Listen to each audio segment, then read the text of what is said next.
Então, gente, boa noite, graça e paz. Nós estamos reunidos aqui nessa noite de forma especial. Hoje temos a participação do meu querido amigo, colega lá no Seminário Batista Goiano, e pastor Pedro Alcântara vai compartilhar conosco hoje algo sobre a disciplina do jejum e oração, visando aí a nossa preparação para um período de jejum e oração que nós vamos viver em nossa igreja.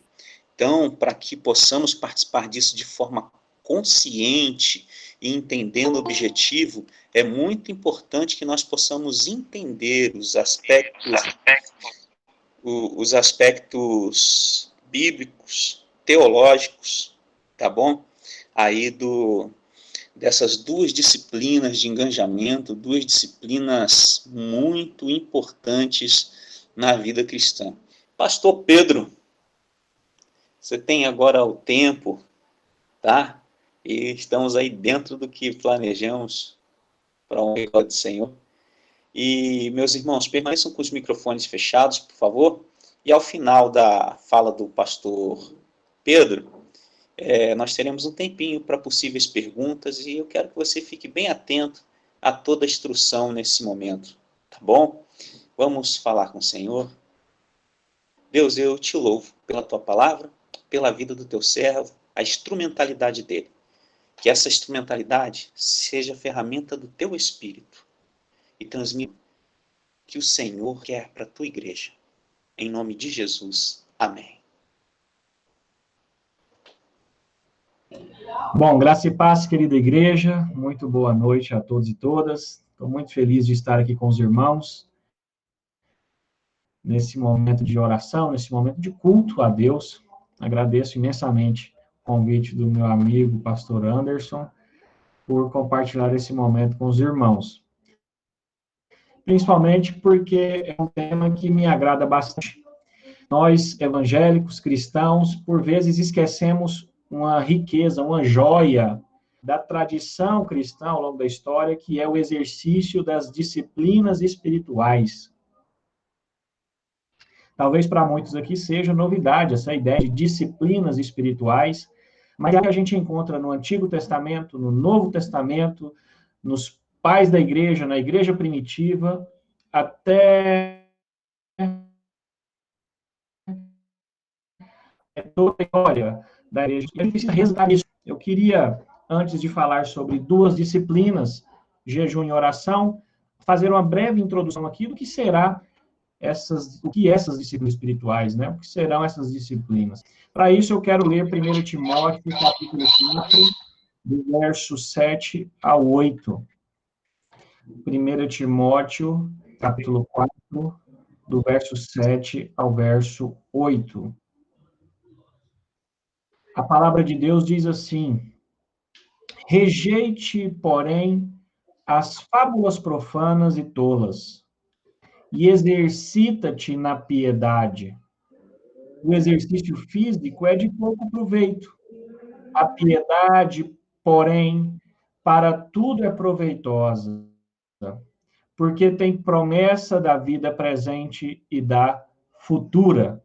Amém, querida igreja? Vamos falar um pouco sobre o que será essa disciplina espiritual.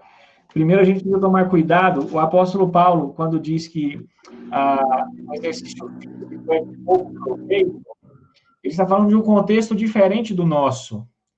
A época de Paulo não tinha controle remoto, não tinha veículos movidos a combustível, não tinha essa comodidade toda, elevador, escada rolante, né? Ou seja, as pessoas gozavam de uma saúde melhor porque se movimentavam mais, tinham mais oportunidades de viverem uma vida não ociosa, né? Não uma vida estagnada.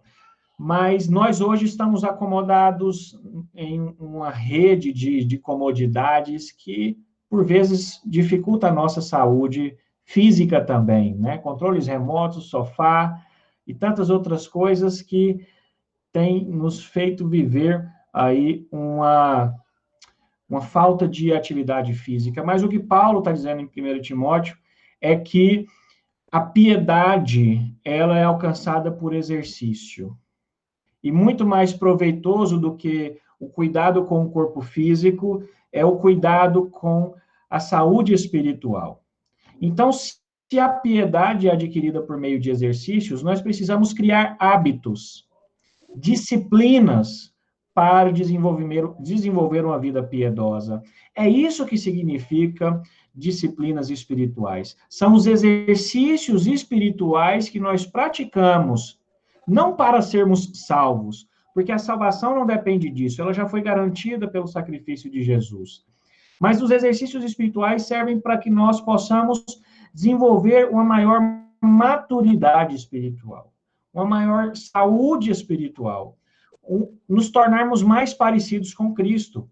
Esse é o objetivo do cristão nessa caminhada da fé. Nós precisamos desenvolver hábitos espirituais saudáveis. Nós vivemos na era fitness, né? Vários produtos, vários serviços que têm ajudado as pessoas a cuidar do corpo. A igreja precisa voltar ao exercício espiritual urgente.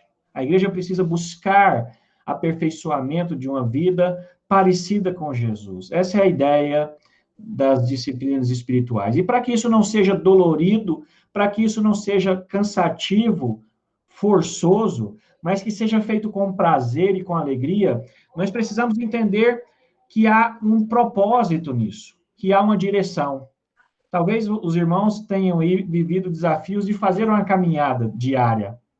Se nós não pensamos nos objetivos finais, é difícil fazer uma caminhada. É doloroso fazer isso. Mas quando nós entendemos o ganho, o benefício, isso facilita bastante. Então, as disciplinas precisam ser encaradas desse seguinte modo: o que nós iremos absorver, o que nós iremos ganhar praticando os exercícios espirituais? E vamos ganhar muita coisa. Se nós não temos essa visão de sermos mais maduros na fé, de termos uma comunhão maior com Deus, de sermos mais parecidos com Cristo, se essas vitórias, esses ganhos não estão na nossa mente, será difícil, se não impossível, praticar as disciplinas. Tenta pensar na imagem de dois pedreiros trabalhando em uma única obra. E você chega a um pedreiro e diz: o que você está fazendo? Ele responde: eu estou construindo uma bela casa. E você volta para o outro pedreiro e diz: o que você está fazendo? E ele diz: eu estou assentando tijolos. Muda toda a perspectiva. Um entende qual é o fim do seu trabalho, e ele tem motivações boas para isso, ver uma casa pronta, ver o resultado das suas mãos. O outro parece que está trabalhando de um modo cansativo, porque só está vendo ali que está assentando tijolos. Então, entenda isso. Veja a visão que beneficia as disciplinas espirituais. Exercita-te na piedade. Esse é o desejo de Deus para a igreja. Jesus praticou as disciplinas. Os grandes servos de Deus ao longo da história praticaram as disciplinas. Alguns exemplos de disciplinas espirituais: meditação bíblica, oração, jejum, serviço, comunhão, confissão de pecados, solitude, um tempo a sós com nós mesmos, um tempo a sós com Deus. São alguns exemplos de disciplinas espirituais. Tudo isso tem um benefício muito grande na vida do crente. Agora, para falarmos sobre jejum e oração, eu quero compartilhar um texto da Sagrada Escritura, palavra de Jesus, Evangelho de João, capítulo 12, verso 27. Evangelho de João, capítulo 12, verso 27. Enquanto os irmãos localizam na Sagrada Escritura, é muito interessante perceber como Jesus orava. Queridos, Jesus orava muito. Jesus colocava toda a sua vida diante do Pai, Nos momentos decisivos do ministério de Jesus, ele orava. Ele orou para escolher os 12, ele orou antes de ser crucificado, ele orou em vários momentos decisivos de sua vida, assim também como em momentos simples. Quando multiplica o pão, agradece ao Pai. Quando está fazendo milagres, ele ora a Deus. E se Jesus, que é o próprio Deus encarnado, se é o próprio Filho, ora ao Pai, quanto mais nós. Só aí nós já temos razões suficientes para vivermos uma vida de oração. Se o próprio Cristo, Deus, Santíssima Trindade, orou, quanto mais nós, pobres pecadores. Jesus ora nessa passagem bíblica. E Jesus ora num momento crucial de sua vida. Ele está se aproximando do momento da crucificação. Então, ele faz uma oração curta.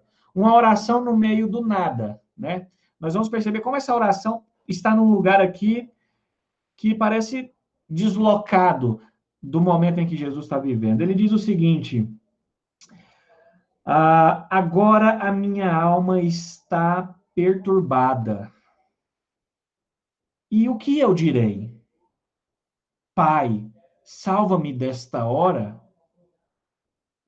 Mas para esta hora é que eu vim ao mundo. Pai, glorifica o teu nome. Então veio uma voz do céu dizendo: eu já tenho glorificado e novamente o glorificarei. Queridos, Jesus Cristo ora a Deus no momento decisivo de sua vida.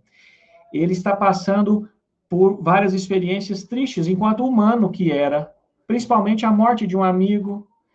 Ele sente o peso da morte na figura de Lázaro, e ele está sabendo também que a sua morte se aproxima, e o que mais dói em Cristo não é a morte física, não é o açoite dos soldados, é o afastamento do Pai. O que mais foi terrível na experiência de morte de Jesus foi o momento em que o Deus Santo, o Pai justo, se afasta do Cristo que recebe os pecados do seu povo. Quando Cristo diz: Pai, Pai, por que me abandonaste? Esse é um momento crucial da vida e morte de Jesus, onde ele sente o peso do afastamento da glória do Pai. Queridos, se todo ser humano tivesse a oportunidade de em vida experimentar o que Cristo experimentou nesse momento de oração, em que ele se sente abandonado pelo Pai, toda a raça humana se entregaria desesperadamente a Deus. Infelizmente, muitos saberão disso quando não haverá mais chance. Mas voltando para a oração de Jesus, ele se coloca num dilema aqui. Aqui, queridos irmãos, nós temos uma oração muito sincera de alguém que é verdadeiramente Deus, mas que também é verdadeiramente ser humano. E Jesus aqui manifesta a sua angústia de sofrer pelos pecados do seu povo, do afastamento do Pai. E então ele ora ao Pai com uma oração curta, dizendo o seguinte: a minha alma está perturbada, e o que eu vou fazer? Pai, o que eu vou fazer? Eu direi ao Pai: me livre dessa hora, me livre disso. Esse primeiro momento da oração de Jesus é muito interessante, amada igreja. Jesus Cristo está aqui demonstrando as dores humanas. Uma oração sincera de alguém que entende o peso da sua missão, o peso dos pecados que não eram dele, mas que por graça ele recebe do seu povo. Então ele diz: o que eu vou fazer daqui para frente? Qual será a minha decisão? Eu tenho uma escolha a fazer. Que escolha eu farei? Eu tenho uma opção a fazer. Eu posso dizer: Pai, eu não irei resolver, eu não irei cumprir esse propósito. É isso que Jesus está dizendo. Ele diz: salva-me desta hora. É isso que eu vou orar? É esse pedido que eu vou fazer a Deus? Eu vou pedir ao meu Pai para me livrar dessa hora. Mas a oração de Jesus não termina aí. Graças a Deus, a oração de Jesus não termina aí. Ele continua dizendo o seguinte, então, em sua oração: Mas foi para isso que eu vim ao mundo. Foi para me entregar em favor da igreja que eu vim ao mundo. Eu não posso deixar a dimensão humana falar mais alto. Eu preciso cumprir o meu propósito. Então, a oração de Jesus mostra algo significativo para nós, querida igreja, já falando sobre a importância da oração. O que é orar? A oração, se eu pudesse resumir em uma frase, significa buscar a orientação de Deus para que a vontade dele seja feita em minha vida. Repito, oração é buscar a orientação de Deus para que a vontade dele seja feita em minha vida. A vontade dele é a melhor. Jesus aqui expressa honestamente um conflito de vontades. Humanamente falando, quem iria se entregar a favor de um povo pecador? A um povo que rejeitou Jesus. Mas há uma outra vontade aqui, a vontade do Pai, que se tornou vontade de Jesus. E então ele termina a oração dizendo: eu preciso fazer essa vontade. Foi para isso que eu vim. Querida igreja, quando nós oramos a Deus, há sempre uma luta entre a vontade carnal e a vontade espiritual. Quando nós entramos em oração, há uma batalha interna dentro de nós entre o que a nossa natureza pecaminosa deseja e o que a natureza redimida deseja. Qual é a vontade do Senhor para as nossas vidas? Oração não é pedir aquilo que o meu eu, o meu coração, ainda com resquícios de pecado, deseja, mas orar é readequar a minha vida à vontade soberana do Senhor. Isso é oração. Na oração é o momento em que nós somos mais livres. Por quê? Porque nós não pedimos qualquer coisa, pedimos coisas irresponsáveis. Não. A oração nos reorienta a cumprir o nosso verdadeiro propósito enquanto seres humanos criados por Deus, que é glorificar a Deus e estarmos satisfeitos nele. É por isso que precisamos desenvolver maturidade espiritual para que a nossa oração seja genuína, para que nós possamos pedir as coisas certas, que são a vontade de Deus. Muitas vezes Deus não responde às nossas orações pela graça dele, porque os nossos pedidos são movidos por desejos humanos, por intenções pecaminosas, por motivações equivocadas. Quando Deus não responde às nossas orações com motivações erradas, Deus está nos abençoando.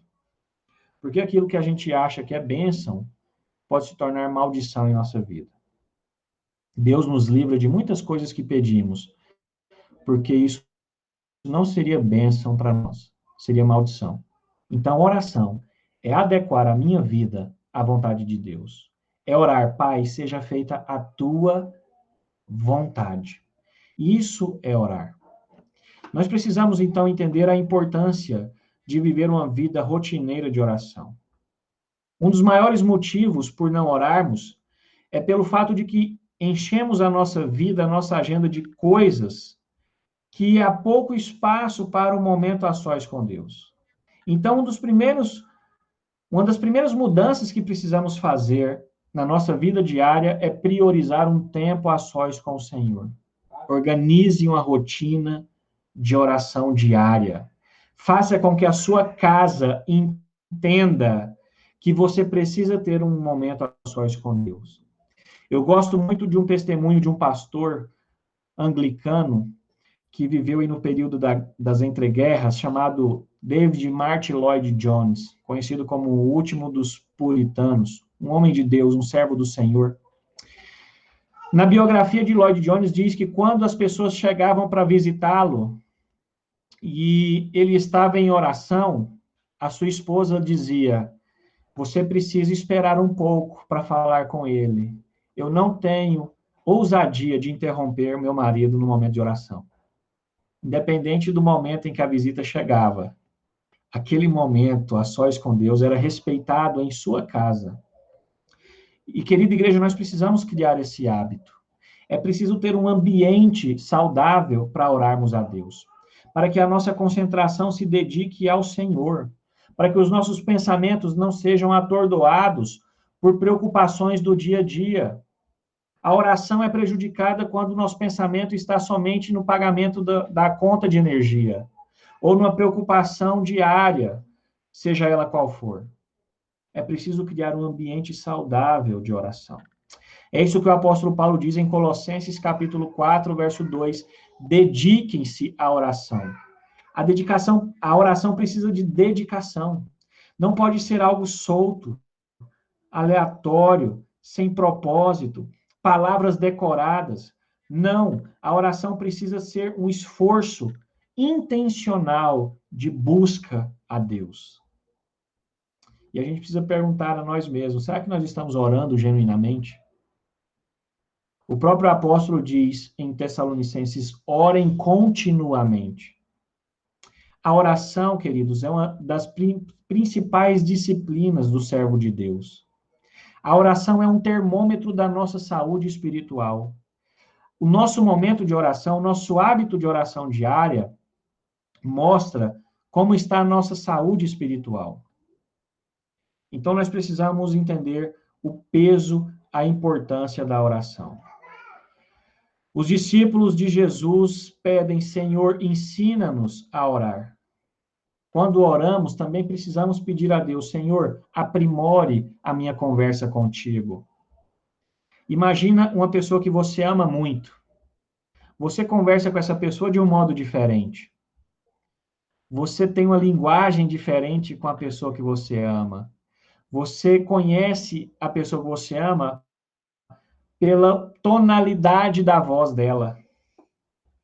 Pedro. Quando eu ouço Pedro desse jeito, eu sei o que está por trás. A tonalidade da voz da pessoa que me ama diz muito o que ela quer falar comigo. Então, nós precisamos desenvolver essa comunhão com o Senhor ao ponto dele também, a cada momento, por meio de sua palavra, nos ensinar a orar. Há várias formas de oração, queridos irmãos. Nós podemos orar exaltando a Deus. Nós podemos orar confessando os nossos pecados. Nós podemos orar intercedendo uns pelos outros. Nós podemos orar suplicando a Deus algo. Nós podemos orar demonstrando a nossa fragilidade, a nossa fraqueza, pedindo a Deus para sondar os nossos corações. De modo que em tudo na nossa vida precisa ser expressão de oração. Nos momentos tristes, nos momentos de alegria, nos momentos de ansiedade, nos momentos de paz. Tudo converte na vida do crente a uma vida de oração ao Senhor. A colocar a nossa rotina, os nossos sentimentos, os nossos pensamentos na presença de Deus. Para a gente ir para o jejum, entenda isso. Oração significa adequar a nossa vida à vontade de Deus. Os nossos pedidos nas orações são os pedidos que Deus deseja. Os nossos agradecimentos é uma expressão de gratidão ao Senhor. Tudo por Ele e tudo para Ele. Quando nós pensamos em jejum, há um desafio muito grande. Eu não sei por qual motivo, não consigo sinceramente responder. Os batistas perderam, em muitos momentos, uma prática tão saudável e importante que é a prática do jejum. Pouco se fala sobre essa disciplina espiritual na igreja. Nas igrejas, pouco se incentiva a jejuarmos. E essa prática espiritual é fundamental ao servo do Senhor. O jejum foi algo que o próprio Cristo realizou. O jejum é algo que o próprio Cristo nos ensina. Eu quero que você imagine quem é uma pessoa que jejua. Tenta imaginar aí como são as pessoas que jejuam. Essas pessoas pensam o quê? Elas se parecem com quem? Quando você pensa em alguém jejuando, que tipo de pessoa é essa? Nós devemos pensar em Cristo. Cristo nos ensinou na prática o que é o jejum. Infelizmente, uma disciplina tão incompreendida por muitos. Mas o jejum é algo desafiador para nós. Por que o jejum é algo desafiador? Em primeiro lugar, porque é uma disciplina de abstenção. É uma disciplina que nos faz abrir mão de algo. E se há uma coisa que esse sistema mundano nos fez achar, é que abrir mão das coisas é ruim. Nós não gostamos de abrir mão das coisas. Mas esse é o grande desafio do exercício do jejum, é nós rejeitarmos algo que para nós é valioso. O jejum precisa ser voluntário, não pode ser forçoso, não é algo coercitivo. O jejum é a negação de algo. É uma espécie de dependência a Deus manifestada na rejeição de alguma coisa terrena. Isso é jejum. O jejum mais comum é por meio de uma abstenção de algo alimentício. É você se abster de comer algo por algum momento, por algum tempo. Mas existem outras formas de jejum também. Você pode jejuar, por exemplo, de algum tipo de tecnologia que tem tomado o seu tempo. É possível fazer um jejum de rede social. Eu acredito que fará muito bem para nós, né? Pensa quantos tempos nós vivemos nas redes sociais em contraposição à oração diária. Pastor John Piper, um pastor batista, diz isso. O celular vai ser uma testemunha no dia do juízo final de quanto tempo nós gastamos em coisas tolas, ao invés de buscarmos a presença de Deus. Então, o jejum também pode ser feito por outros sentidos, mas o propósito é sempre o mesmo. O propósito do jejum é que nós possamos experimentar uma dependência do Senhor de modo mais abrangente. Porque jejuar depende de domínio próprio, que é um fruto do Espírito. Jejuar é se humilhar, é você abrir mão de algo que é valioso.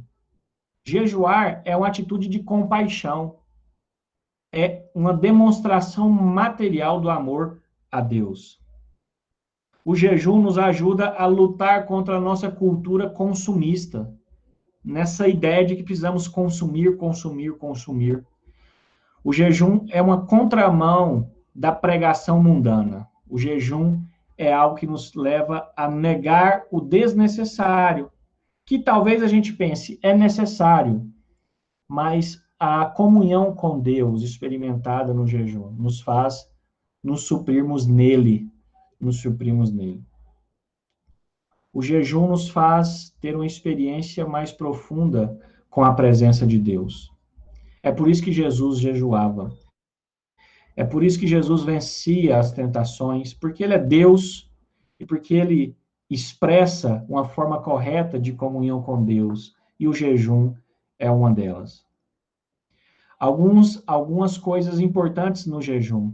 Nós podemos jejuar sempre com um propósito específico. Há sempre um propósito por trás do jejum. Se o jejum não tem propósito, ele se torna uma dieta. Apenas deixar de comer algo não é suficiente. Eu preciso ter um propósito específico. Quase sempre esse propósito é buscar uma maior comunhão com Deus. No jejum, nós somos encorajados a vencer as tentações. No jejum, nós somos convocados a expressar um maior amor a Deus. No jejum, nós somos convidados a depender mais do Senhor. O jejum nos ensina a nos humilharmos diante de Deus. O jejum também pode nos fazer expressar um coração triste, contrito por causa do nosso pecado, e nos ajuda a buscar oração de arrependimento e confissão. Então, a prática do jejum precisa ser resgatada pela igreja. Se Jesus jejuou, nós também precisamos jejuar, para que a nossa fé aumente, para que a nossa dependência em Deus aumente, para que a nossa comunhão com o Senhor cresça, para que nós possamos ser mais parecidos com Cristo Jesus. O meu desejo para nós, para toda a igreja, é que possamos resgatar o valor das disciplinas, para que tenhamos uma saúde espiritual e também para que sejamos mais parecidos com o nosso Senhor Jesus Cristo. Amém, queridos irmãos? Amém. Louvado seja Deus. Passo a palavra para o pastor Anderson. Ô, bênção demais, Pedro. Meus irmãos, alguém tem alguma pergunta